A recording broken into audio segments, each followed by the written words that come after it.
अपने बाल बच्चों की पालना पोषणा नहीं कर सकते हैं, एडजस्ट नहीं कर सकते हैं, तो वो बाघ के जंगल में चले जाते हैं। लेकिन जो ज्ञानी है उसको गुरु ऐसी सच्ची समझ देता है कि तुम जहां रहते हैं वहीं पर ही तुम संन्यास ले सकते हैं।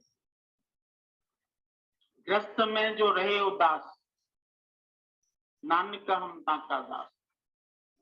गुरु नानक साहब ने भी बोला कि ग्रस्त में रहते हुए भी जो अंदर अपने विकारों से उदासीन होके रहे,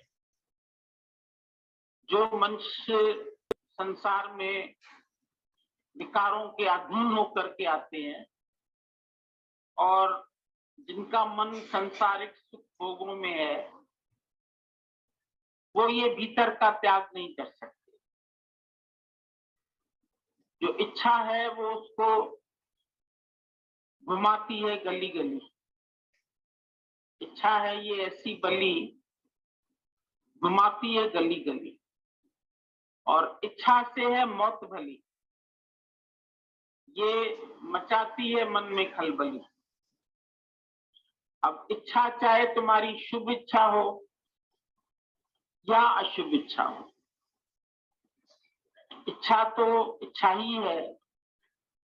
अशुभ इच्छा भी तुमको गिराती है और शुभ इच्छा भी तुमको जन्म मरण के चक्कर में लाती है। Good deed binds the doer as much as a सिन।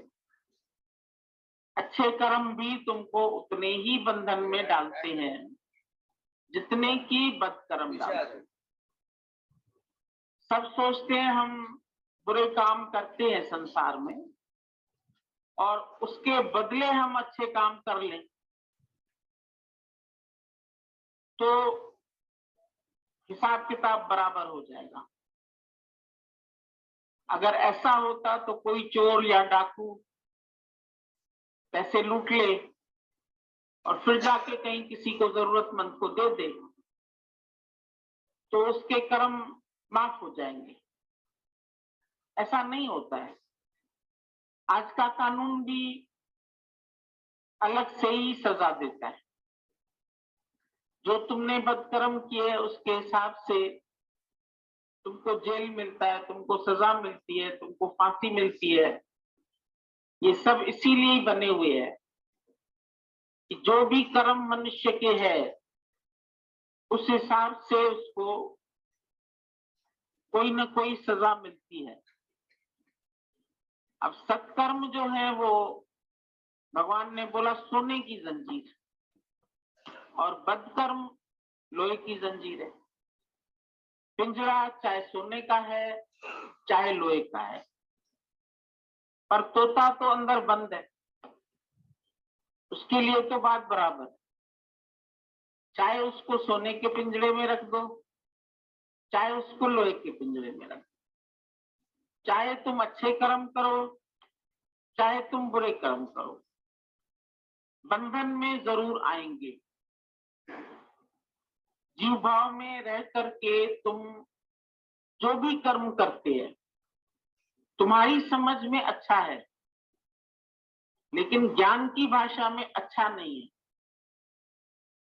क्योंकि if a wrong man uses the right, right means काम करेंगे तो उसका अभिमान तुमको जरूर आएगा, और अभिमान आते ही तुम्हारा अच्छा कर्म बदकर्म बन जाता है। मैंने किया, बोला जो क्षमतावान है, समर्थ है, उसके अंदर अहंकार जरूर रहता है, वो निरहंकार नहीं हो सकता है। समझो तुम्हारे पास पैसा है, पद है, ओहदा है, अच्छा घर है, गाड़ी है, बंगला है, तो इन सब का अभिमान जरूर आता है। कोई अच्छे काम करता है 10 लोगों को बता के करता है, इवन तुम अच्छे कपड़े पहनते हैं ना, तो भी तुम्हारे मन में एक इच्छा जागृत होती है, कोई कहे तुम्हारी ड्रेस बहुत अच्छी लग रही है, तुम बहुत खूब सजते हैं, तुम बहुत खूबसूरत लग रही है। नहीं तो घर में कोई सज के नहीं बैठता है, बाहर जाएगा तो सज के जाता है। तो ये जो अंदर इच्छा होती है कि हमको लोग अच्छा कहें, मुझको लोग अच्छा समझें, इतना मैं दान करता हूँ, इतना मैं सत्कर्म करता हूँ, इतना पुण्य करता हूँ, तीर्थों में जाता हूँ, व्रत करता हूँ, पूजा करता हूँ, पाठ करता हूँ, मैं बहुत अच्छा। जहां मैं आ गई वहां सब कर्म तुम्हारा मिक्स कर्म हो गया। ये मंशदेही जो तुमको मिली है, ये तुम्हारे मिक्स कर्मों का फल है, अच्छे और बुरे दोनों। ऐसा नहीं है कि तुमने खाली बुरे काम किए हैं दुनिया में या पिछले जन्म में, और आज तुम बहुत ही अच्छे ही कर रहे हो, मिक्स हो जाती है। हर सत्कर्म के साथ बदकर्म ऑटोमेटिक होता है। जैसे जन्म के साथ मरना ऑटोमेटिक है, जो जन्मा है सो मरेगा, और जो अच्छा करता है उसमें बदकर्म भी हो जाती है। एक औरत ने इतनी बड़ी देग पकाई, नीचे चावल, और दरिया के किनारे लाल साईं का मेला लगता है जब, तो बांटने के लिए वो, हम लोगों में ताहरी बोलते हैं, तो चावल जो बनते मीठे, बांटने के लिए गई कि सबको बांटते। जब कड़छी से सबको एक एक कड़छी करके दे रही थी, तो उसकी लाइन में एक औरत दोबारा लग गई और उसने दोबारा वो प्रसाद मांगा। उसको इतना क्रोध आया, जो वो गरम गरम कड़छी थी वो उसके सिर पे दे मारी। आई तो थी बेचारी दान करने के लिए, अच्छा काम करने के लिए, कि मैं सबको प्रसाद बांट रही हूं। लेकिन अगर प्रसाद में तुम्हारे सामने कोई व्यक्ति दोबारा आ जाएगा, लाइन में लग जाएगा, तो तुमको भी क्रोध आ जाएगा। अभी अभी तो ये लेके गई, अरे उसको भूख होगी, दोबारा आ गई लेने, तुम्हें देने से मतलब, लेकिन अंदर में आ जाता है। इसलिए गुरु नानक साहब ने भी बोला, तीर्थ तप और दान करे, मन में धरे गुमान। बाहर भी ना बोलो, पर मन में तो आ ही जाता है। मन में धरे गुमान, नानक निष्फल जाइए, कोई फल नहीं है। ज्यों कुंचर स्नान, जैसे कुंचर माना हाथी, हाथी स्नान करता है, फिर बाहर मट्टी है तो उसमें ऐसे ऐसे लुटपुट कर। इसी तरह से मनुष्य अच्छा काम करके उसके बाद फिर अपने ऊपर मट्टी लगा देता है, मैंने किया, भूल नहीं सकता है। बाकी रही बात कपड़ों की, वो तो इसको मेरे ही पड़े, बार बार उभर के आता है। कोई तुम अच्छा काम करते, अंगूठी बनाई एक औरत ने, अब उसका मन करे मैंने जो याद हीरे की अंगूठी पहनी है, तो मेरे से कोई कहे तो कहां से ली, कैसे ली, कितने की ली, इतनी सुंदर अंगूठी है, और किसी का ध्यान ही नहीं गया।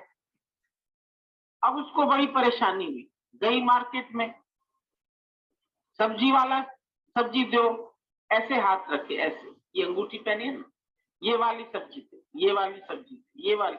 अब उसने देखी नहीं अंगूठी उसकी, वो बेचारा सब्जी देने लगा, बड़ा अंदर से अजीब।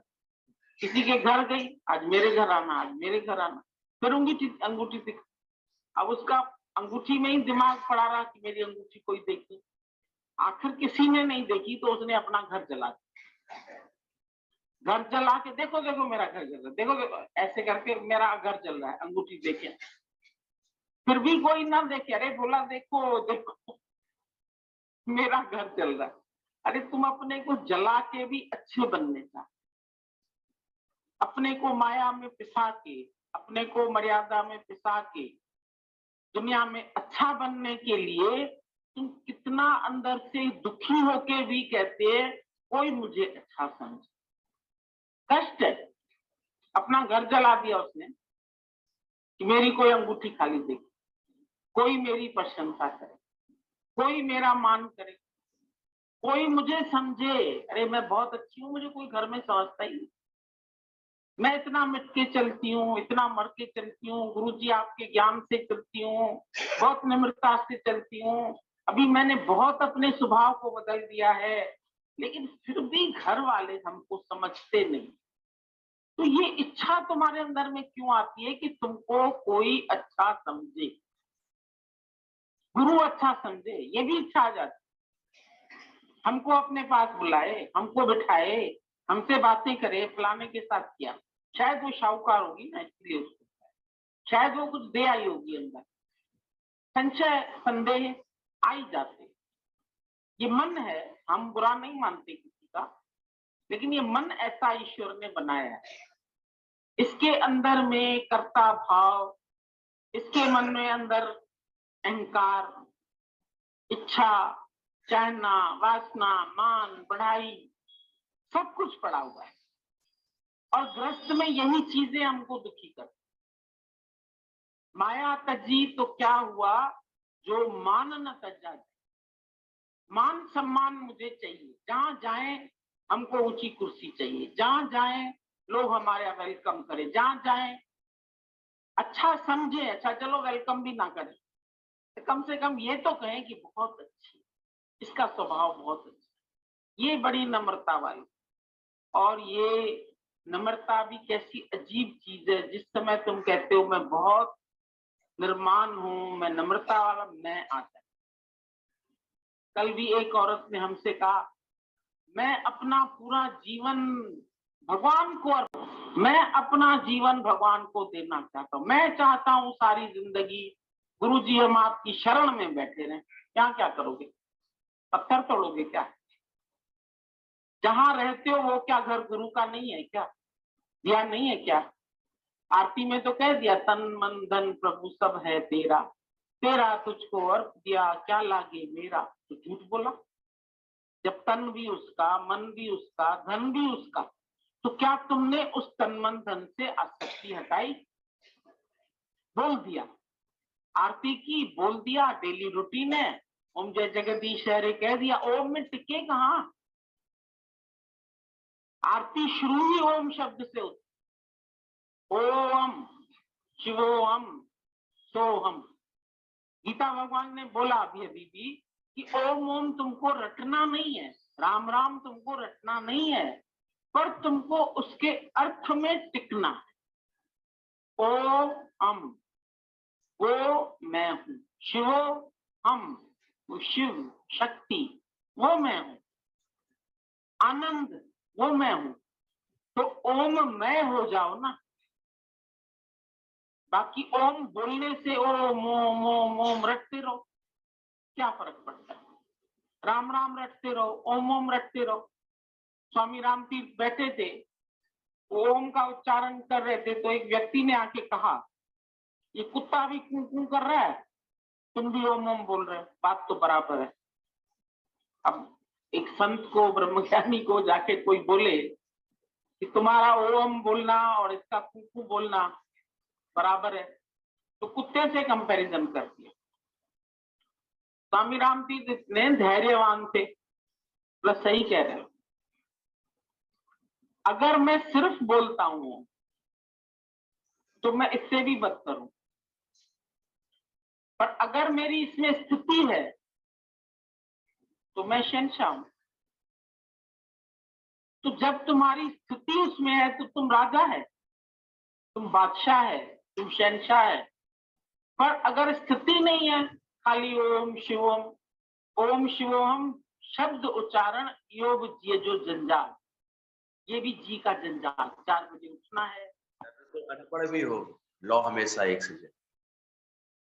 कैसा भी दिया हो, टेढ़ा हो, आड़ा हो, पीतल का हो, सोने का हो, चांदी का हो, लौ कैसी होगी?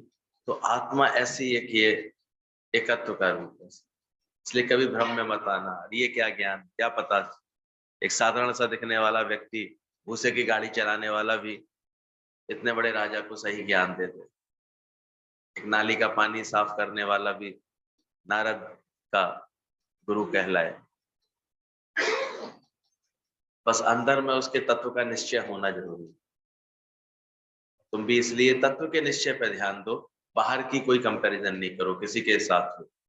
सबकी अपनी अपनी प्रारब्ध है, सबका अपना अपना शरीर का हिसाब किताब है, सबका लेन देन चलता है शरीर का। इसलिए बाहर से नहीं है हम लोगों के यहाँ, जो कुछ है भीतर का। अंदर में एक तत्व, एक आत्मा का तत्व आ जाए, ऐसी समझ आ जाए अंदर से गुरु के साथ, ये बात हमारी एक में आ जाए। हम आज भी गीतावान का लेटर है उनकी डायरी से, अभी तुम ज्ञान सुनो तो सभी पितरों का उद्धार हो जाएगा। ज्ञान के लिए बोला गया है, ये 21 कुल तार देता है। सभी पितरों का उद्धार हो जाएगा, सभी कुल तुम्हारे तरेंगे, चिंतन करते करते तुम्हारे संबंधी भी तर जाएंगे। रावण ने राम को ही याद किया, कंस ने कृष्ण को याद किया। तुम्हारे तरने से सारा जगत ही तर गया, उसमें तुम्हारे सब रिश्ते नातेदार भी तर गए। कभी कभी थोड़ा संशय रहता है, लेकिन इस बात में और गुरु पक्का कराता है कि अगर तुमने अपना उद्धार कर लिया, एक इकाई का उद्धार हो गया, तो फिर जानना सबका उद्धार हो। ब्रह्म ज्ञानी का देखन सब भ्रम, और ये कहा भी गया है किस कुल तक तर जाते हैं ब्रह्म ज्ञानी के। तरने का मतलब वो सब भी उसी धारा में अपने आप बहने लगते हैं, सत्य समझने लगते हैं अंदर से। अभी तुम ज्ञान सुनो तो सभी पितरों का उद्धार हो जाएगा। कभी कभी ऐसा संशय रखते हैं, भाई हमारे पितर, हमारे ये भी तो धर्म है, श्राद्ध के दिनों का लेटर होगा ये, तो लगता है एक भ्रम आता है कि हमारे पितरों को हम कुछ करें, ऐसे करें। लेकिन गीतावान प्रेरणा दे रहे हैं कि तुम ज्ञान से अपना दिल लगा के देखो, सारे देवी देवता, सारे पितर, सारे रिश्ते नाते सब तर जाते हैं अगर तुम्हारे हृदय में एक बार ज्ञान आ गया। और हमारे अनेक प्रत्यक्ष उदाहरण है इसके। आज नीना मम्मी ने प्रयास शुरू किया तो कैसे प्रभुला भगवान का भी उद्धार हो गया। आज माना दीदी को भी देखते हैं, पूरा ही अपना उद्धार करके बैठे, प्रेम करके बैठे हैं। बस आगे उनका हमने देखा था, उनके पिताजी का, वो भी ऐसे मुक्त होकर के जगत से लीला करके गए एक तरह से। कहाँ तक उद्धार हो जाता। ज्ञान की सही बात जो पकड़ लेता है। वहां किसी ने प्रश्न पूछा, गुरुजी बच्चों को हम इतना समझाना चाहते हैं पर वो बिल्कुल भी ज्ञान को नहीं सुनना चाहते, बिल्कुल ज्ञान नहीं समझना चाहते। दीदी को हंसी आई, बोला पहले तुम तो समझ लो, खुद ठीक से समझे ही नहीं हो अभी तक पूरी बात, खुद अपनी आत्मनिष्ठा बनाई नहीं है, बाकी बच्चों के पीछे पड़े आते हो मोह के अधीन होकर के। वो कैसे तुम्हारे आचरण में जिस दिन वो ज्ञान को देख लेंगे, वो अपने आप ही सीख जाते हैं। वो तुम्हारे चित्त को जब निर्मोह निरासक्त देख लेंगे तो उन पर असर अपने आप पड़ता है। तो इसकी तुम चिंता मत करो। यही बोला, अभी तुम ज्ञान सुनो, सभी पितरों का उद्धार हो जाएगा, सभी कुल तुम्हारे तरेंगे, चिंतन करते करते तुम्हारे संबंधी भी तर जाएंगे। और ऐसा होता है धीरे धीरे, जब लेकिन समय लगता है इसमें। जब तुमको पूरी तरह निष्ठा गुरु भक्ति में टिके हुए देखते हैं ना, डूबे हुए देखते हैं, तब कहीं जा करके तुमको इतना ज्ञान की वैल्यू, सत्संग की वैल्यू करते देखते हैं। तो पीछे पीछे हमने तो देखा है रिश्ते नातेदार भी आकर के सत्संग से लगन लगाने लगते हैं, तुम्हारी शांति देखते हैं, तुम्हारे हृदय का ऐसा निर्मल प्रेम देखते हैं, आनंद देखते हैं। अब ये दिखे नहीं उनको, कोरी कोरी बातें कर रहे हो तुम। कल अच्छा लग रहा था तो दीदी ने बताया कि श्रद्धा भी 3 प्रकार से होती है। शास्त्रों में हर चीज को 3 प्रकार से बोला है, तो श्रद्धा को भी 3 बोला है। गीता में बोला तमोगुणी श्रद्धा, रजोगुणी श्रद्धा, सतोगुणी श्रद्धा। अच्छा क्लियर किया दीदी ने। श्रद्धा को लेकर के इतनी क्लैरिटी नहीं थी पहले। उन्होंने बोला जब तमोगुणी श्रद्धा होती है तब आप बाहर से तो बड़े निमाणे दिखेंगे गुरु के आगे, बड़े हमेशा झुकते हुए बात करेंगे, हमेशा बिल्कुल गुरु के आगे बड़े नम्रता से बात करेंगे। गुरु के आगे बड़ा ऐसे गुरु ही है, सब कुछ सब गुरु ही करने वाला है, गुरु ही करेगा, गुरु जी बस आप ही करेंगे, अब आप ही बुला लिया करिए सत्संग में, अब आप ही हमारा उद्धार करेंगे, आप ही मेरे विकार साफ करेंगे। आप इतनी श्रद्धा दिखाएगा ऊपर से, पर फल वैसा का वैसे, क्योंकि वो सब रहा भार उसने किस पे डाल दिया? गुरु पे डाल दिया। उसकी श्रद्धा तमोगुणी श्रद्धा कहलाई जाती है, जो अपना पुरुषार्थ करने की जगह और इसी में ही संतुष्ट हो लेता है कि मैंने सब गुरु पर डाल तो दिया, सब गुरु पर डाल। गुरु जाने, गुरु का काम, गुरु कर। डायलॉग्स बड़े अच्छे अच्छे होंगे उसके, सुनने में बड़े अच्छे लगेंगे। कोई सुनेगा जो उसकी ऐसी बातें, देखो इसको कितनी भक्ति है, कितनी श्रद्धा है, कैसा देखो इसका तो भाव है, कैसा इसके अंदर में विनम्रता है, कैसा ऊपर से लगेगा। लेकिन चूंकि वो अंदर से तमोगुणी श्रद्धा से भरा हुआ है, वो अपना उद्धार स्वयं करने में हमेशा जो है पीछे रह जाएगा, कर ही नहीं पाएगा। क्योंकि उसने बड़े आसानी से काम, जब हम काम दूसरे को सौंप देते हैं ना, तो फिर रिलैक्स हो जाते हैं। अब जो जाने, गुरु जाने, गुरु का काम वही करेगा, वही करेगा, ऐसे करते रहते। तो प्राय सभी के अंदर तमोगुणी श्रद्धा होती है, ज्यादातर लोगों के अंदर श्रद्धा है, भाव से आएंगे, रोज सत्संग भी आएंगे, लेकिन श्रद्धा अभी कौन सी है? तमोगुणी श्रद्धा। वो अपने ज्ञान की मेहनत करने में, अपना जीवन अच्छा बनाने में ऐसे चूकते रहेंगे बस, सारा भार। और जो गुरु भी थोड़े से ऐसे हो ना, जो लल्लो चुप्पो जिनको पसंद आती है, उनको वो श्रद्धा पसंद आ जाती है, बड़ी अच्छी, वाह ना भैया। पर ना उद्धार ही नहीं हो रहा उन शिष्यों का कुछ भी। वो अपने पैरों पर कभी खड़े ही नहीं हो पाते, अपने अंदर में कभी, जब तब देखो उनको, उनकी बातें, उनके बेकार घेरे रहते हैं। रजोगुणी श्रद्धा के लिए बोला, सुनेगा, भाव भी रखेगा गुरु के आगे, श्रद्धा भी दिखेगी उसकी बहुत, लेकिन चलेगा वो अपने मन के अनुसार। तमोगुणी श्रद्धा वाले के अंदर तो ज्ञान को लेकर के कोई मन भी नहीं होता, लेकिन रजोगुणी श्रद्धा में यह होगा कि वो मन की मानेगा। जैसे रजोगुणी भाव में बोलते हैं ना, समय पर भगवान देख लेना, जिस जो हमारा हमसे प्यार कर रहा है उसको भगवान देख लेना, पर जो बुरा कर रहा है, नफरत कर रहा है, उसको भगवान नहीं देख पाना। ऐसे करके जो भेद आते रहते, तो रजोगुणी श्रद्धा वाले के अंदर भी यही रहेगा। ज्ञान बड़े ध्यान से सुनेगा, सब अच्छे से बैठेगा, सत्संग करेगा, सब करेगा, लेकिन सलाह पे किसकी चलेगा? मन की। मनमानी करता ही दिखाई देगा, मन के अनुसार ही चलता दिखाई देगा, मन से ही बात करता दिखाई देगा उसका मन। और वैसे जब भी मिलेगा, भैया बस आप ही हैं, आप ही का फोटो लगाया, आप ही की बात मानता हूँ, बाकी सत्संग का नियम कुछ नहीं रख पाएगा वैसे, क्योंकि उसका मन लटकाता रहेगा उसको बार बार, कभी ये जरूरी है, ये जरूरी है, ये देखना, ऐसे करना। फिर आएगा तो फिर बड़ी श्रद्धा दिखाएगा ऐसे, उनमें श्रद्धा भक्ति तो होगी, लेकिन वो भी उसका कल्याण नहीं कर रही होगी। तीसरे प्रकार की सबसे सही श्रद्धा को बोला गया है, वो है सतोगुणी श्रद्धा। वो श्रद्धा इस प्रकार की होगी कि वो गुरु को छुप करके तो प्यार करेगा अंदर ही अंदर, लेकिन जैसे ही गुरु के वचन सुनेगा, उनको जल्दी से जल्दी अपने जीवन में उतारने की कोशिश करेगा। इस तरह की जो श्रद्धा होती है, उसको बोला गया सतोगुणी श्रद्धा। ये कल्याण करने वाली होती है। वो तुरंत गुरु के आशय को समझेगा, गुरु के भाव को समझेगा, गुरु क्या समझाना चाह रहा है वो समझेगा।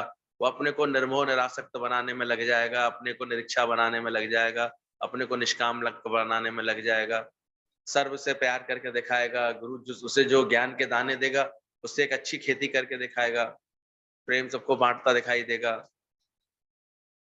फिर उसके बाद जब वो फिर गुरु के लिए भाव श्रद्धा से भरा हुआ होगा, उसकी श्रद्धा को बोला गया है वो सतोगुणी श्रद्धा है। उसका पूरा भगवान में विश्वास होगा, कभी भी उसका मन नहीं चलेगा, कभी भी उसका ख्याल नहीं चलेगा, उसकी श्रद्धा को बोला गया सतोगुणी श्रद्धा। तो ऐसे ही हम आते तो हैं, ज्ञान तो सुन रहे हैं, सतोगुणी श्रद्धा वाले के फिर बोला गया उसके सारे कुल तर जाते हैं, सब संबंधी, सब ये सब भी आकर के तरने लगते हैं। सुनते सुनते उनको भी फिर ज्ञान के लिए शौक आ जाता है। रावण ने राम को ही याद किया, कंस ने कृष्ण को याद किया। ये भी है। बहुत मंदोदरी समझाती थी, तो एक दिन मंदोदरी को बोला, तुम ये नहीं समझ रही हो मैंने बैर भी पाला है तो किससे पाला है? तुम ये जो समझ रही हो, क्या मैं नहीं जानता ये साक्षात पार ब्रह्म है? मैंने भी अब तक समझ लिया है, लेकिन इनके हाथों से मेरा उद्धार ही तो होगा। रावण भी ये समझ गया था। कंस भी ये जान गया था। याद किया तो सामने कौन थे, जब अंत समय आया था कौन सामने थे? इसको उद्धार बोला जाता। रीझ भजे चाहे खींच भजे। मुझे कहते हैं कभी कभी जो लोग तुम्हारे सत्संग के लिए लेकर के तरह तरह की बातें तुमसे करते हैं, या तुम्हें कभी कभी ऐसे कमेंट करते हैं, तो वो भी किसके चिंतन में? हो सकता है तुमसे अधिक चिंतन में वो हो। वो 10 मिनट पहले ही आके बैठ जाए, देखो अब जाने वाली होगी, इसे कमेंट करना है, इसे बोलना है, चल दी, फिर चल दी, घर में कोई काम नहीं है। हमने देखा था, हम लोगों क्या पहले थे, उन्हें खुद तो सत्संग का नहीं इतना होता था, लेकिन ये चिंतन बहुत होता था, फलानी अब निकलने वाली है, उसको टोकूंगा। तो वो चल दी, घर में कोई काम नहीं है, ऐसे घर वाले चाहे भूखे प्यासे रहे, इन्हें सत्संग से मतलब, कुछ ना कुछ वो बोलते हैं। तो सत्संग के चिंतन में कौन जाता है? हमें बड़ी कोफ्त होती है जिस दिन तुम सत्संग नहीं निकलते। अचानक कहाँ रह गई, आज कैसे नहीं निकली, आज क्या हो गया हुआ? इसलिए तुम एक तरह से अपना जो है पुण्य खो देते हो जिस दिन सत्संग नहीं आते हो। ये भी एक तरह का है। तुम्हारे तारने से सारा जगत ही तर गया, तुम्हारे तरने से सारा जगत ही तर गया, उसमें तुम्हारे सब रिश्ते नातेदार भी तर गए। ऐसा महसूस किया है, ऐसा देखा है, अनुभव देखा है कि एक अगर ब्रह्म ज्ञान की ज्योत पूरी तरह जलाता है अपने अंदर, तो न जाने कितनों का उद्धार हो जाता है। कितने कुल, कितने घर, आज कितने परिवार, एक से अनेक, एक से अनेक। हालांकि ज्ञानवान फिर एक कुल परिवार का रह नहीं जाता है, इसलिए ये गणना नहीं रहती। आज अनेक देखो, आज लाखों करोड़ों में संख्या पहुंच रही होगी, जो भाव रख करके, प्रेम रख के नित्य हम लोगों के इस दादा के वचनों से जुड़े हैं, कहीं ना कहीं किसी न किसी शहर में, और रोज अपना उद्धार कर रहे हैं। तो तर गए कि नहीं तर गए? अवतार मिला तो फिर क्या हो गया, अब हम तर गए। तुम कहते हो आसमान ब्लू कलर का है, पर ये तुम्हारी आंख का धोखा है, आंख का दोष है। ब्लू नहीं है, ब्लू है नहीं, पर जो जानते हैं, साइंस पढ़े हुए, वो जानते हैं जो चीज जितनी अधिक दूर होती है, तो बेबिग्योर के अनुसार लास्ट में क्या आता है? सबसे पहले आता है सबसे ज्यादा दूर तक तरंग फैलती है ब्लू की। इसलिए पानी, सागर दूर दिखाई देता है तो नीला नीला दिखाई देता है, आकाश दूर दिखाई देता है तो नीला नीला दिखाई देता है। तो बोले ये तुम्हारी आंखों का दोष है, ब्लू है नहीं, पर दूर के कारण ब्लू देखने में आता है। ऐसे ही जगत भी सत्य लगता है, पर है नहीं, तुम्हारी आंखों का दोष है। जब विवेक की आंखें मिल जाती हैं, अंदर में जागृति मिल जाती है, तो समझ में आता है साधो ये जग मिथ्या जान, परिवर्तनशील है, ये 2 मिनट में बदलने वाला है। ये जो बड़ी विश्वास करके ना एकदम से तुम फलाना ना ऐसे कह रहा था, अरे बदल जाएगा।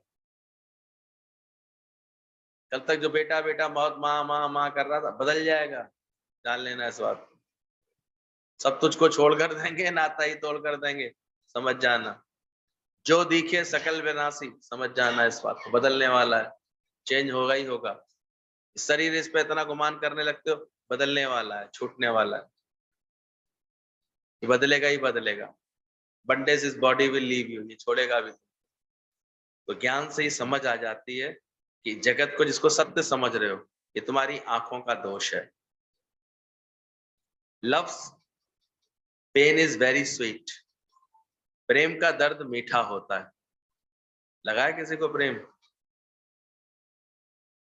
सच्चा प्रेम जहां भी होगा, जिन संबंधों में भी होगा, आपने एक उसकी मिठास देखी होगी, टीस होती है उसमें, सर्द आहें होती हैं, कैसे उसमें प्रेम, एक अपने आप मिटने की भावना आ जाती है उसमें। प्रेम जहां भी पैदा होता है, लेकिन वही जब परिशुद्ध होता होता गुरु से आकर के लग जाता है वही प्रेम हमारा, गुरु में प्रेम टिक जाता है, तो वो परमात्मा से मिलाप करा देता है, जुड़ जाता है। तो लफ्स प्रेम, लफ्स पेन इज वेरी स्वीट, दर्द है प्रेम में। मेरा भाई ने बोला जो मैं जानती प्रीत किए दुख होए, लेकिन फिर भी प्रीत करती रही ना, छोड़ थोड़ी दिया। दुनिया में कोई आपको दर्द देगा, आपकी प्रीत उससे उल्टा कम हो जाएगी, धीरे धीरे वो प्रेम। लेकिन जहाँ सच्चा प्रेम होगा, ईश्वरीय प्रेम होगा, तो फिर वो छूटती नहीं है, वो बहुत अच्छी लगती, मीठी लगती। इसलिए कभी योग और कभी वियोग। गोपियों को जैसे विरह रस दिया था, उसमें उनका उद्धार हो गया। सारे समय उनकी वृत्ति परमात्मा में ऐसे, कृष्ण से ऐसे जुड़ गई। पर ये भी बात जब गुरु से हमारा जुड़ता है, मन प्रेम जुड़ता है, तब कहीं समझ में आता है गुरु साथ रख के उसमें भी उद्धार है, और गुरु कभी हमको दूर भी करता है, उसमें भी हमारा उद्धार हो, अगर प्रेम सच्चा है। और हम अपने को गढ़ने में लग जाते हैं। जब भी हम एक होता है हंसी मजाक में लेता रहता है गुरु का संग भी, सत्संग को भी, इसको भी, और एक उसके प्रेम को पाल करके अपने अंदर अपना जीवन अच्छा हो। तो देखना तुम्हें अभी कैसा प्रेम हुआ है। ठीक से गुरु को पकड़ने के बाद, समझने के बाद हम अपना जीवन बनाने में लग गए। अभी तो बेसिक चीजें होती है, गुरु कहता है शुक्राना, मुस्कुराना, कस के पकड़ लिए हैं कि अभी भी नहीं पकड़ पा रहे? घड़ी घड़ी डॉक्टरों पे जाना पड़ रहा है, रोज हर मैं बीमार हूं, ये ख्याल कब छोड़ोगे?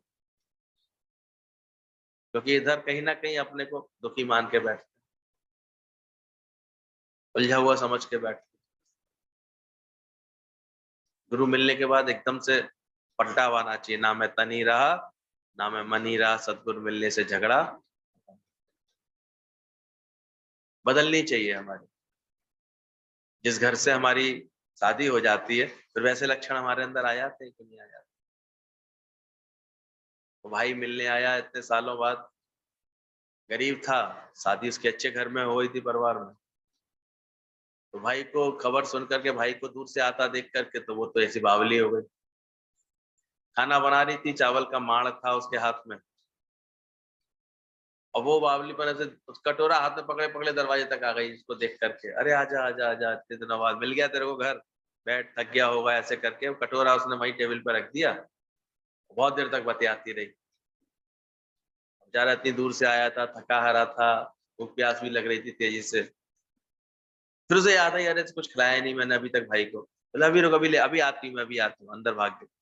अब वो ज्यादा अच्छा करने के चक्कर में समय भी लग जाता है, ये भी ले चलूं, ये भी ले चलूं, ये बढ़िया से थाल सजा के लाई वो नाश्ते पानी के, भाई के सामने रखा, ले खा, आज बहुत दिनों बाद आया है, देख कितनी भाग्यशाली हूँ मैं, कितने अच्छे घर में आ गई हूँ, अब हम अच्छे से खा सकते हैं, कर सकते हैं। वो कहता है नहीं मैं ना अब नहीं खा पाऊंगा, मैं अब नहीं से ज्यादा खा पाऊंगा। बोले खाया ही कहाँ है तूने अभी? बोले मैं खा तो लिया, हाँ मैंने सब खा तो लिया। बोले क्या खा लिया तूने? बोले कटोरा भर के रख गई थी ना, हम यही तो पीते थे पहले। उसने माथा पकड़ लिया, बहन अरे पागल, तू इतनी भी नहीं सोच पाया, तेरी बहन इतने अच्छे घर में पहुंच गई, अब तेरे को मार पिलाएगी? वो तो हम गरीब थे तब पीते थे, माड़ा नाश्ते में पीते थे, चावल खाने में खाते थे, पेट भरता था उससे। बोले अब भी ऐसे खाएंगे? बोले मैं तो समझा तू वही लाई होगी मेरे लिए, रख के चली गई थी, मुझे भूख लग रही थी, मैंने तो पूरा कटोरा पी लिया, अब तो मेरे गुंजाइश ही नहीं है पेट। तो ध्यान रखना, कभी कभी ये चूक होती रहती है। गुरु तो इंतजार करता रहता है कि आओ तुम्हारे जीवन को इतना अच्छा, हम वो ही पुरानी बातों में, पुरानी चर्च तोड़ने से घबराते रहते हैं, नई बन नहीं पाते, पुराने स्वभाव संस्कार इन सब में ही समय वेस्ट हो जाता है, सारी ताकत निकल जाती है। तो ध्यान रखना, love's pain is very sweet, प्रेम का दर्द मीठा होता है, प्रेम के दर्द में अलौकिक आनंद होता है। इसलिए दर्द देता है गुरु हमारे जीवन में, मुर्शिद है ना, तो बोला दर्द, दर्द दिल में तू जगह सच की राह पानी, साथ देगा तुझको निराकार। ज्ञानवान होने की, सच की राह पाने का एक दर्द अंदर में आ जाए, अपना जीवन निष्कामी बनाने का एक दर्द अच्छे से आ जाए अंदर से, तो क्या मिलेगा जगत से बेकरारी बस। ध्यान रखना, गुरु का गुस्सा फिर मोहन थाल से भी मीठा लगे, ये भी अंदर से जानना चाहिए। गुरु गुरु क्रोध वैसे नहीं करता है, गुरु कभी कुछ कहता नहीं, पर हाँ जिसको वो बनाना चाहता है, जिस पत्थर से मूर्ति निकालना चाहता है, उसको वो मूर्तिकार क्या करेगा? पत्थर की तरह पड़े या पड़े रहो, कोई बात, आए हो ठीक है, पर मूर्ति बनाने के लिए क्या करना पड़ेगा? कोई ठक ठोक करनी पड़ेगी ना, बोलना तो पड़ेगा, कहना तो पड़ेगा। और वहां कोई बिद के नहीं नहीं नहीं हमसे ऐसे नहीं कहना चाहिए था, ऐसे नहीं करना चाहिए, तो समझ जाते हैं ये पत्थर बनना ही नहीं चाहता। या जो चटक जाए, एक हथौड़ा पड़े और चटक जाए, क्या कहा जाएगा? अच्छी क्वालिटी का नहीं, इसमें से मूर्ति नहीं निकल पाए। आधा बनने के बाद चटक जाए, तभी वो मूर्ति कभी पूजा के योग्य नहीं बन पाए। इसलिए बहुत सावधान है। इसलिए गुरु के लिए हमेशा ये बोला, गुरु का गुस्सा मोहन थाल से भी मीठा बोला दादा ने, ऐसे लगे अंदर से। वो कभी करुणा करके, प्रेम करके, क्रोध करके हमारे कोई खोट को निकाल रहा हो, कोई बात को निकाल रहा हो। गुरु झिड़के तो मीठा लागे, गुरु बख्शे गुरु की बढ़िया। हम तो देखते हैं मन इतना अपने ही मन से बना रहता है, वैसे दिखाएगा बड़ी श्रद्धा है, बड़ा ही है, मुश्किल से छुट्टी भी मिली है, वैसे तो फिर नौकरी का बहाना रहता है कभी ये, लेकिन हम देखते हैं कोई 4 दिन जाकर के ज्यादा रह ले गुरु के पास, कर ले, नहीं कर पाएगा। वो इतना अपने मैं मेरे के संबंधों से इसका मन जुड़ा रहेगा, नहीं कर पाएगा, नहीं अपना उद्धार कर पाएगा। और गुरु कुछ कहेगा, छिड़क के हुए कहेगा तो फिर उसको बुरा लगेगा। पर मन है, मन में श्रद्धा किसी बिरले के आती है, कोई कोई बिरला जतन जता बोले महफिल या मातम की रोशनी लाइट एक सा काम करती है, ऐसे ही तुम भी सुख दुख से न्यारे शाह की तरह होकर के रहो। देखो तुमने ये अभ्यास किया है, महफिल और मातम में रोशनी लाइट एक सा काम करती है। ट्यूबलाइट जलाते हैं, लाइटें लगा देते हैं, बल्ब जलता है, बल्ब के नीचे बैठ करके चाहे कोई मुर्दा पड़ा हो और चाहे वहां पाठ चल रहा हो, बल्ब को कोई फर्क पड़ेगा? वो अपना जलता रहेगा। तो बोला तुम भी ऐसे न्यारे शाह की तरह होकर के रहो जगत में, कभी सुख की घड़ियां आएंगी, कभी दुख की घड़ियां। हम लोग इस भजन को अच्छे से पक्का कर लेते हैं, सुख भी मुझे प्यारे हैं और दुख भी मुझे प्यारे हैं, छोड़ू मैं किसे भगवान, दोनों ही तुम्हारे। इसलिए गुरु कहता है पहले ही ज्ञान पक्का कर, कब कौन सी परिस्थिति आके खड़ी हो जाए। किसने कहा है कि अचानक शरीर में कोई परिवर्तन नहीं आ सकता, अचानक कोई दुर्घटना नहीं हो सकती, अचानक कोई बात नहीं हो सकती? दादा कहते थे मैं तो अपने मन को प्रैक्टिस करके बैठा हुआ हूँ, अचानक ही खबर मिलेगी तुम्हारे दोनों बच्चे नहीं रहे, तो मैं कहूंगा ऐसा भी होता है, ऐसा भी हो सकता है। तो दुख चाहे सुख दोनों से मैं न्यारे शाह होकर के, शाह का पद मिलता है फिर उसको, ऐसे निर्लेप न्यारा। जैसे गहरी नींद के लिए शुभ चाहे अशुभ ख्याल बंद होने चाहिए, ऐसे ही दुनिया में भी अच्छे बुरे ख्याल और काम छोड़ने चाहिए, तभी सुख से रह सकेंगे। ये एक प्रैक्टिस है, रोज ज्ञान की साधना, इसी को कहते हैं कि सुख भी प्यारे हैं, दुख भी प्यारे। अपने अंदर के इस अज्ञान को देखो, अभी तक छूटा है कि नहीं? अचानक कोई परिस्थितियां ऐसी आती हैं जिसको तुम्हारा मन अभी दुख कहता है, उसने दुख कहना बंद किया है कि नहीं? उसको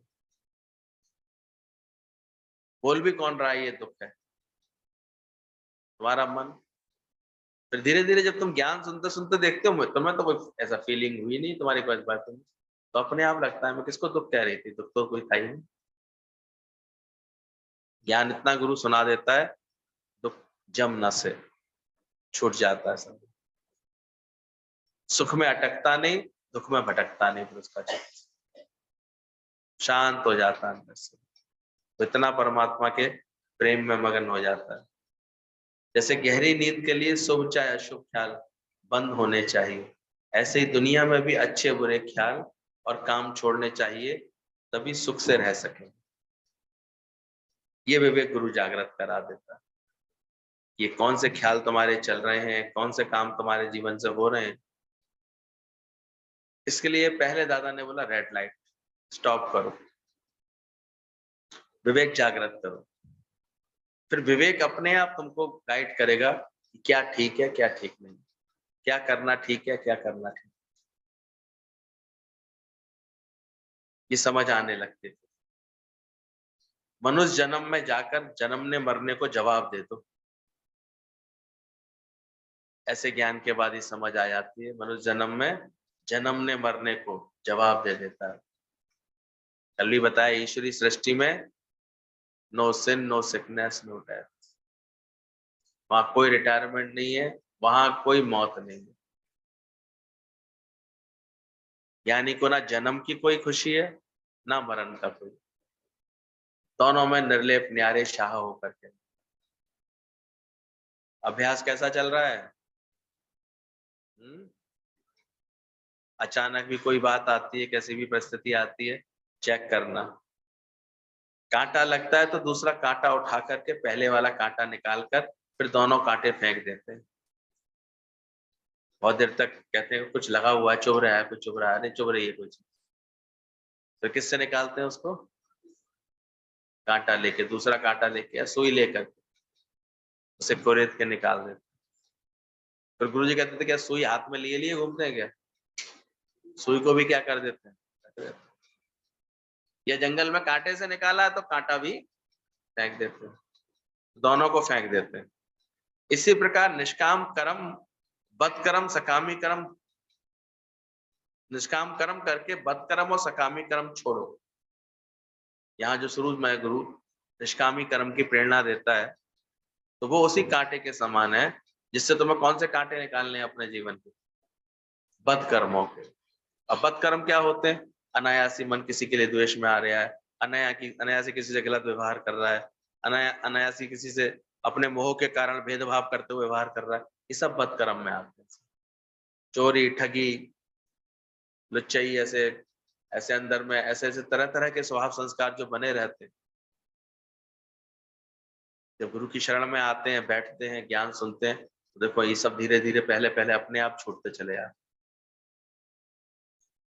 गुरु के वचन मानने से अपने आप, जैसे उस चोर की कैसे उद्धार हो गया, वचन माने उसने केवल गुरु के, उसका उद्धार हो गया। यहाँ भी हम गुरु के वचन मानते हैं कि भाई सत्य बोलना, कोई पूछे तो सत्य बोलना, ये बात का एहसास रखना कि नमक अगर खाया है तो वहां चोरी नहीं करना, ये प्रेम का एहसास रखना कि तुम्हारे कारण कोई दुखी हो तो उसको जाकर के रक्षा करना, सुख पहुंचाना। जहां ये निष्कामी स्वभाव आते हैं धीरे धीरे अपने आप देखोगे तुमसे बद कर्म अपने आप छूटते चले, तो बद कर्म छूट जाएंगे और सकामी कर्म, स्वार्थ वाले, इच्छा वाले, दादा ने जिन जिनको भी निष्काम कार्य में लगा दिया, तो धीरे धीरे देखो सारे सकामी कर्म अपने आप छूटते चले गए। क्योंकि एक भरम पाले बैठे थे कि मेरे करने से हो रहा है, मैं नहीं करूंगा तो कैसे? तुम हटो वहां से, प्रकृति अपने आप वो जगह भर देती है, अपने आप कोई ना कोई संभालने वाला पैदा होता है। तुम इधर संकल्प सही रखो, अंदर से तुम्हें लगेगा कोई ना कोई तुमको वो छोड़ दिया है सबने ऐसे, लेकिन अंदर से छूटे होगे तो वो अच्छा लगेगा। पर अंदर से ये लगेगा तुम्हें कि अरे मैं करूं, मुझे ही करने से होगा, तो बड़ा बुरा लगेगा। अब हमें कोई पूछता ही नहीं है, अब तो किसी को मतलब ही नहीं है, अब तो हमें कोई कोई बताते भी नहीं है, ऐसे ऐसे भाव आएंगे। और नहीं तो आप बिल्कुल छूटे हुए रहेंगे अंदर से। और ये प्रकृति इतनी सच्ची, अपने आप तुम्हारे बिना भी सारे कार्य बहुत अच्छे उसके चलते रह सकते। ये तुम्हारे अज्ञान के कारण, अहम के कारण वहम है तुम्हें केवल, ये तुम्हारे करने से कुछ हो रहा है।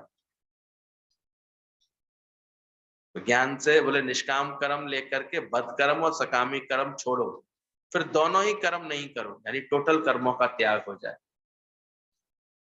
मतलब तुमको निष्काम कर्म का भी कोई अभिमान ना रह जाए। सच में ही सत्संग इतना कल्याणकारी है, हम सत्संग करते हैं ये भी तुम्हें याद नहीं रहेगा। इसका भी कहीं कोई दिखावा, कहीं कोई प्रदर्शन जैसा नहीं होगा तुम्हारे लिए। इसलिए हम लोग का सत्संग इतना साधारण, इतना सामान्य, कोई तिलक छापा, बाहर से कोई पहचान ही नहीं सकता। कौन जान सकता है? केवल गुरु को, जिस समय गुरु की वाणी सुन रहे हो तभी पहचान सकते हो, ऐसे जान ही नहीं सकते। तो ब्रह्म ज्ञान के लिए बोला, उसके बाद उसका निष्काम का भी दिखावा बंद हो जाएगा।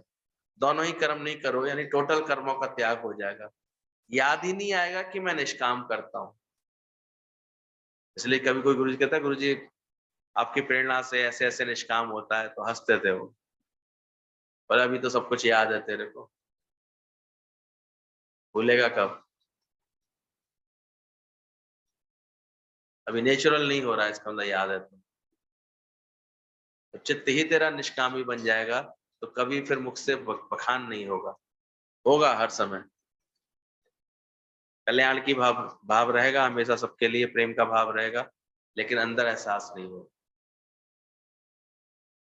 तो बोला टोटल कर्मों का त्याग फिर हो जाएगा, याद ही नहीं आएगा कि मैं निष्काम करता हूं। शुभ इच्छा भगवान पाने की रखकर अशुभ इच्छा छोड़ो, फिर तो दोनों इच्छाएं छूट जाएंगी जब तुम खुद भगवान हो तो। भगवान भाव में आ जाओगे तो दोनों ही इच्छा छूट जाएंगी, शुभ क्या अशुभ क्या। पहले इसकी थ्योरी को ठीक से समझो, फिर अंदर से देखो। तुझको तेरे कर्म का ना भानो और दिन उसी का हो उसी पीछे। पहले समय निकाल के सत्संग करते हैं, फिर सत्संगी जीवन बन जाता है। या ऐसा गुरु धीरे धीरे रंग लेता है, ऐसा असर दे देता है सत्संग का कि आज हम लोग देखते हैं कि अभी 3 दिन देख कर के आए, दिन ही याद नहीं रहा, तारीख कौन सी है, दिन कौन सा है। इतना सत्संग का वातावरण बन जाता है इर्द गिर्द। याद आई थी तारीख, याद करके लिखनी पड़ती थी, ऐसी विस्मृति करा देता है गुरु।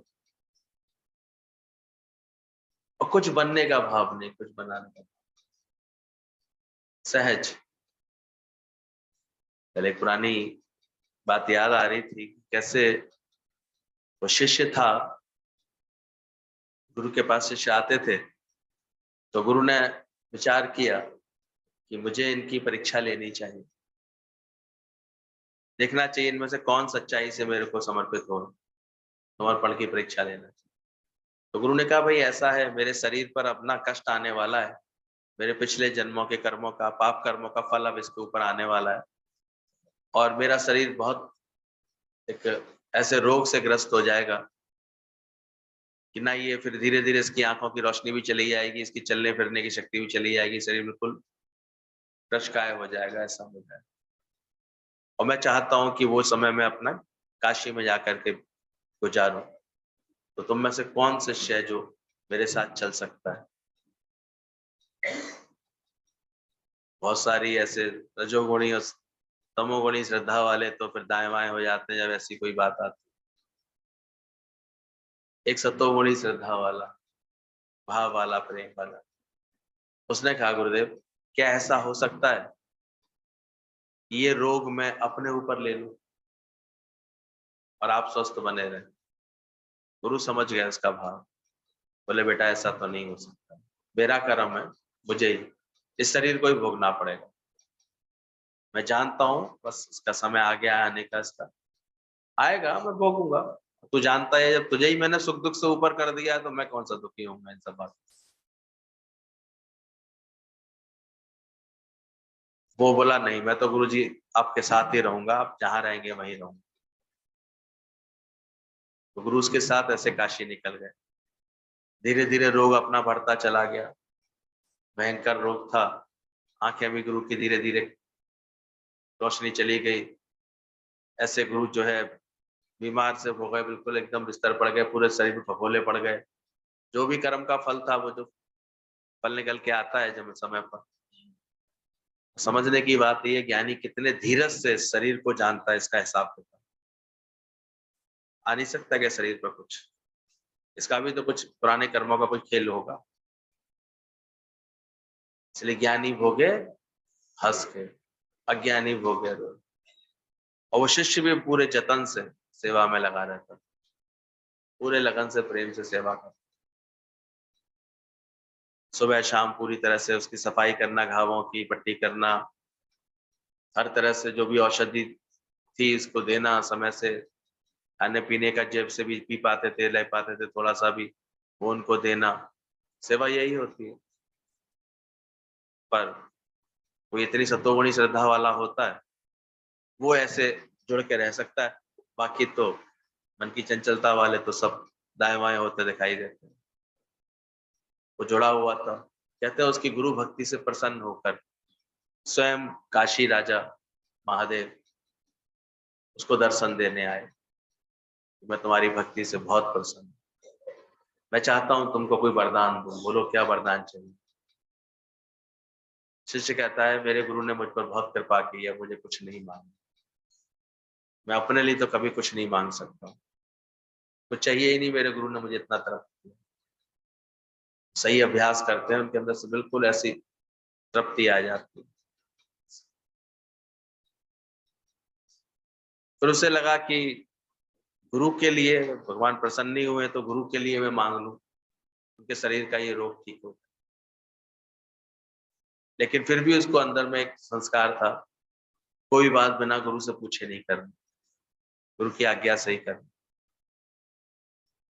हमेशा थोड़े समय बाद तो थोड़ी सी अंदर में ज्ञान की मैं आ जाती है ना, फिर वो यही सोचने लगता है, अपने आप ही तो सोचना। गुरु भी तो कहता है मान ना मान तू है भगवान, तो गुरु की मर्यादा पे छूटने लगती है।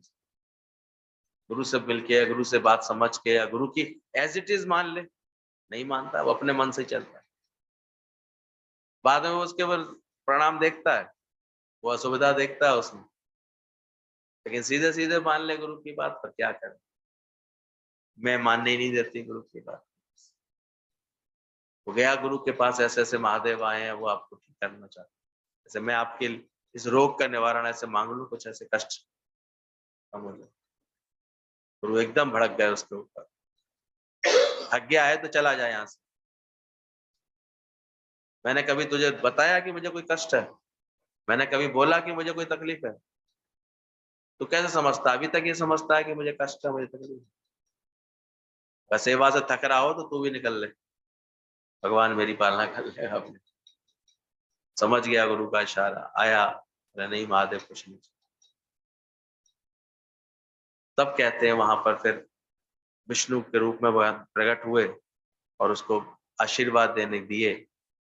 तब भी उसने यही मांगा कि मेरी गुरु भक्ति में कभी कोई कमी नहीं आए, निरंतर मेरी गुरु भक्ति दूज के चांद की तरह बढ़ती जाए, बढ़ती जाए। तो जब सच्ची भक्ति होती है तो वहां हमेशा यही मांगता है, मेरा प्रेम, मेरी भावना, मेरा अंदर से समर्पण और बढ़ता जाए। इसलिए आते तो देखे हजारों से आने, मगर राज कुदरत का कोई कोई जाने। तो ध्यान रखना, शुभ इच्छा भगवान पाने की रखकर अशुभ इच्छा छोड़ो, फिर दोनों इच्छाओं से भी छूटो। पूरा कल्याण चाहते तो दोनों से छोड़ो। कर्म का मर्म जीतता है, ना कि कर्म। बाहर के कर्मों से पता नहीं चलेगा, पर अंदर का मतलब जो होगा उसी का फल मिलेगा। पर ज्ञानी तो बिल्कुल करता ही नहीं है, न्यायकर्मी अकर्ता दृष्टा है। तुम्हारे कर्मों की सजा भगवान देगा, तुम्हारे हाथों में सिर्फ करना है, पर फल भोगने के लिए परतंत्र हो। कोई भी कर्म करोगे तो अहंकार से छूट नहीं सकोगे, इसलिए किसी भी कर्म की जरूरत ही नहीं है। बिल्कुल मर जाओ, फिर मुर्दा कौन सा कर्म करेगा, मैं हूं ही नहीं तो कौन सा कर्म खाते में आएगा। इंटेंशन ऑफ द एक्शन, बोला कर्म का मर्म जीतता है, ना कि कर्म। कर्म हो गया, बच्चा दब के मर गया, माँ ने ऐसी करवट ली, नवजात शिशुता मर गया, पर फिर भी वो कर्म कभी माँ के खाते में नहीं आएगा कि माँ ने बच्चे को मारा। कोर्ट में ये बात सिद्धि नहीं होगी क्या माँ को उस बच्चे को मारने की इंटेंशन थी, नियत थी, नहीं थी, कभी भूल बस है, बस ऐसा हुआ है। परमात्मा का, विधाता का खेल होता है तब ऐसा भी होता है। उस माँ को दंड नहीं दिया जाएगा। पर एक जगह अगर 4 बदमाश प्रकृति के लोग कोई योजना बनाते हुए पकड़े जाएंगे ना कि फलानी जगह चलो नाका डाल के आते हैं, फलानी जगह जाकर के चोरी करके आते हैं, तो इस संदेह पर भी उनको जेल में डाला जा सकता है। ये चोरी बनाते की योजना बनाते हुए पकड़े गए, क्योंकि उनके अंदर अभी कर्म भी नहीं हुआ, फिर भी इंटेंशन तो थी। तो जो गलत इंटेंशंस आती हैं हमारे अंदर, वो जो है तो कर्म से अधिक उसका मर्म जीतता है। मर्म क्या है तुम्हारा? हम देखते हैं, जरूरी नहीं है कि रोज आने वाला ही गुरु से इतना निकट हो। अंदर में कोई श्रद्धा है, किसी की इतनी भक्ति है, कितना इतना प्यार है। हमने तो बिल्कुल ही सख्त मना कर दिया था, नहीं निकल सकते भाई, हम जा रहे हैं, बड़े मुश्किल से तो हमारा दिन निकले हैं लखनऊ जाने के। दीदी से परमिशन भी आजकल मिलना थोड़ा सा ऐसी हो जाती है, वो कहती है थोड़े आओ, समय से आओ, ऐसे ऐसे आ जाओ। मिल गया था हमको, दीदी ने बोल दिया था ठीक है आ जाना 20 तारीख के आसपास, चले जाना था हमको। अब वो 23 तारीख को अपने मैनपुरी खींच रही थी, टाल दिया था हमने पूरा। लेकिन हमने देखा कितनी भी बार मना किया, डांटा, लेकिन उनके अंदर का भाव वो स्थिर रहा, भाव अंदर से था कि नहीं आएंगे। अरे बहुत इंतजार करना पड़ेगा, कोई भरोसा नहीं है। तो कोई बात नहीं, आप आ जाएंगे आप, भाव था उनका। एक बार को हमने सोच भी लिया था चलो अब सुबह का सत्संग के बाद फ्री हो जाते हैं 12-1 बजे, चल देंगे तो आ जाएंगे। मैंने फिर 3-4 घंटे देख लिए थे, नेट पे पहुंच जाएंगे, 3 घंटे में पहुंच जाएंगे, लेकिन आ जाएंगे चलो 5 बजे तक आ जाएंगे। लेकिन फिर दीदी प्रेम में बैठा रखी इतनी देर तक, वहीं से निकलते निकलते 3 बज गए। लेकिन फिर बस वो फोन पे फोन उनके नहीं, आप आ जाइए चाहे 7 बजे तक आइए 6। और हमने देखा भाव से उन्होंने ऐसा खींचा, 6 बजे हम उनके पास बैठे हुए थे मैनपुरी में, 2 घंटे आराम से। तो भाव का ही तो खेल होता है, तो खींच होती है किसी की। कोई बहुत से लोग होते हैं एक बार कह करके फिर वो बेचारे अपनी माया में गायब गुम हो जाते हैं, फिर बाद में कहते हैं अब आप आए नहीं। मुझे भी कहना पड़ता, मैं ही तो आया था हर रूप में। तुम भाव देख लो अपना, अपनी लगन देख लो, और लगन जहां हो जाती है इस दिन भाव हो जाता है। तो देखो सत्संग की डोर पर कैसे खिंच करके पहुंच जाते हैं। सब प्रेमी ऐसे इंतजार करते हुए मिले प्रेम कर। तो अंदर से देखना कर्म का मर्म होता है, भाव कैसा है तुम्हारा, भक्ति कैसी है। तो अपने आप प्रकृति वो सब करा देते हैं। ज्ञान के बाद अपने आप सारी भावना पूरी हो जाती है। अंदर से अपने को हल्का बनाओ, जागृत बनाओ। तुम्हारे कर्मों की सजा भगवान देगा, छूट नहीं सकती। गुरु महाराज जी बस जानते थे अब इस कर्म शरीर पर ये फल आने वाला है, एक लंबे समय तक इसका प्रभाव चलेगा। जो सही बात समझ के, ज्ञान समझ करके देह अध्यास से ऊपर उठ जाते हैं। अब हुआ है ऑपरेशन तो हुआ ही, इसमें कौन सी बड़ी बात, और आराम से फ्री होके रहते हैं। पहले ही अभ्यास करा देता गुरु, सुख भी प्यारे हैं दुख भी प्यारे हैं, तो मन चलेगा उनका। ध्यान रखना, तुम्हारे कर्मों की सजा भगवान देगा, तुम्हारे हाथ में सिर्फ करना है, फल भोगने के लिए परतंत्र।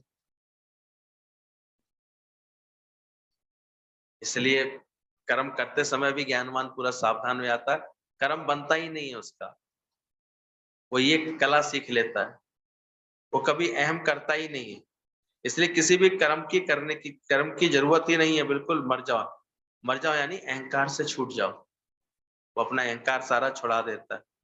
तो मुर्दा कौन सा कर्म करेगा, मैं हूं ही नहीं तो कौन सा कर्म खाते में आएगा, जब वो है ही नहीं कौन सा कर्म उसके खाते में।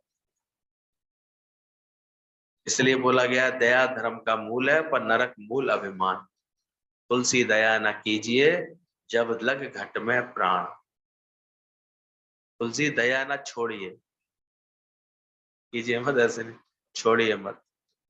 पूरे इसको एक साथ पढ़ना चाहिए, अक्सर हम अलग अलग पढ़ने लगते हैं इसको। एक तरफ तो कह रहे हैं दया धर्म का मूल है और नरक मूल अभिमान, फिर लोगों ने इसको वास्तव में ये पढ़ना शुरू कर दिया तुलसी दया, इसमें तो लिखा दया ना छोड़िए। लोगों ने सोचा दया धर्म का मूल है, नरक मूल अभिमान, तो तुलसी दया न कीजिए, जबकि बोला गया था दया न छोड़िए। पर इसका मर्म भी तुलसीदास जी जैसे ज्ञानवान ही समझ सकते हैं कि दया तो करता है ज्ञानी, दया का तो धर्म का मूल है, दया तो जीवन होता है, उसके अंदर बड़ी करुणा होती है। पर वो दया कौन सी होती है? ऐसी दया जिसमें अहंकार ना हो। दोनों लाइनों को साथ साथ क्यों रख दिया गया? दया धर्म का मूल है और नरक मूल। दया कर रहे हो तो अच्छा गुण है तुम्हारे अंदर, सबसे प्रेम कर रहे हो, दया रख रहे हो, करुणा रख रहे हो, अच्छी बात है। लेकिन साथ साथ जो अहंकार कर रहे हो उसके कारण कहां पहुंच जाओगे? इंटेंशन तुम्हारे कर्म की बिल्कुल बदल जाएगी। और यही होता है, खूब अच्छे से सहयोग करने के बाद, सब करने के बाद जो मैं आती है फिर निकल करके लंबी सी, वो फिर संबंध सब खराब कर देती सबके साथ। सावधान रहना इसमें ऐसे बहुत। तो दया तो धर्म का मूल होता है और नरक मूल क्या बन जाता है? तो कैसी भी दया दिखा रहे हो, कैसा भी प्रेम दिखा रहे हो, कैसी भी करुणा से कार्य कर रहे हो, ये तो अच्छे गुण है, आने ही चाहिए, होना ही चाहिए, इसी से धर्म टिका हुआ है। लेकिन इसको खराब कौन कर देता है? अभिमान। तो अहम छोड़िए, मैं करती हूँ ये छोड़ दो, करना है मुझे ये छोड़ दो अंदर से। मैंने किसी को ज्ञान दिया या मेरी प्रशंसा है, सेवा हो, ये भी अंदर से नहीं आना चाहिए। अनेक ज्ञान तो अच्छा करते हैं, ज्ञान का कार्य तो अच्छा करते, सफाई इतनी अच्छी होती है, कोई इतना अच्छा ज्ञान भी सुना लेता है, वाणी सुना सब कर लेता है, लेकिन कहीं ना कहीं फिर उसमें अभिमान आ जाता है। तो सावधान रहना, ये अहम नहीं आना चाहिए। नरक का मूल क्या बन जाएगा फिर? अभिमान बन जाएगा। तो बोले अपने ऊपर ब्रह्मज्ञानी जैसी दया करो, वह अपने ऊपर दया करता है। ब्रह्मज्ञानी कौन सी दया करता है? अपने ऊपर ये दया करता है कि मैं क्या ना करूं, कभी अहंकार ना करूं, अभिमान ना करूं, कि मैंने किसी को ज्ञान दिया या मेरी प्रशंसा हो या सेवा हो, ये भाव नहीं आने चाहिए। और इसलिए फिर नरक बन जाता है आपको। इच्छा वाला मन जो है, फिर जहाँ इच्छा नहीं कोई पूरी होगी, इच्छा आ गई अंदर में तो क्रोध आएगा, परेशानी होगी, दुख लगेंगे उसको अंदर से। तुम जिस समय किसी को पानी पिलाते हो उस समय जो आनंद आता है वही तुम्हें फल मिल रहा है, इससे अधिक क्या चाहिए? यही फल है। इसलिए गुरु हमें कहता है कर्म करते समय ही तुम्हें कर्म का आनंद मिल रहा है। अब इस फल के ऊपर तुम फल क्यों चाहते हो? तुमने किसी की ज्ञान का पानी पिलाया, ज्ञान से सेवा की, प्रेम दिया, क्या तुम्हें उसी क्षण आनंद नहीं आया? अब बदले में वो तुम्हारी प्रशंसा करे, वो तुम्हें अच्छा समझे, तभी तभी तुम उसको समझोगे कुछ, ये तुम्हारा भरम।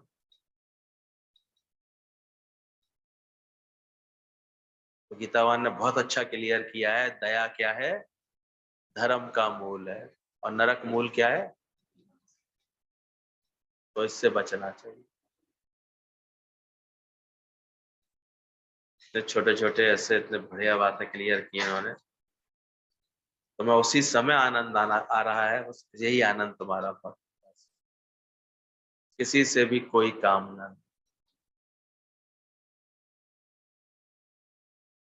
सुन रहे हो? कौन सी श्रद्धा लेके बैठे हो? देखने जरा, बता देना जरा।